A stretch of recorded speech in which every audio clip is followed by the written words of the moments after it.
হযরত জাবির রাদিয়াল্লাহু তাআলা আনহু থেকে রওয়ায়াত, রাসূল পাক সাল্লাল্লাহু তাআলা আলাইহি সাল্লাতু ওয়াস সালাম ইরশাদ ফরমান, সমস্ত জিকিরের মধ্যে শ্রেষ্ঠ জিকির হলো লা ইলাহা ইল্লাল্লাহ, আর সমস্ত দোয়ার মধ্যে শ্রেষ্ঠ দোয়া হলো আলহামদুলিল্লাহ। যে ব্যক্তি লা ইলাহা ইল্লাল্লাহ জিকির করে আর যে লা ইলাহা ইল্লাল্লাহ জিকিরের মধ্যে মশগুল থাকে, প্রত্যেক নামাজের পর পড়ে, আল্লাহর হাবিবের ইরশাদ ফরমান সে জান্নাতে যাবে, সে ব্যক্তি জান্নাতে যাবে।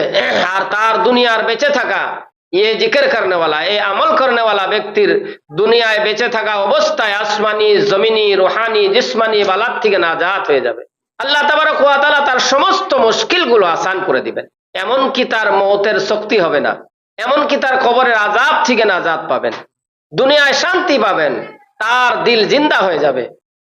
শুধুমাত্র মুর্দা দিলকে জিন্দা করার একটাই ওজিফা, যে ওজিফার নাম হলো লা ইলাহা ইল্লাল্লাহু লা ইলাহা ইল্লাল্লাহ।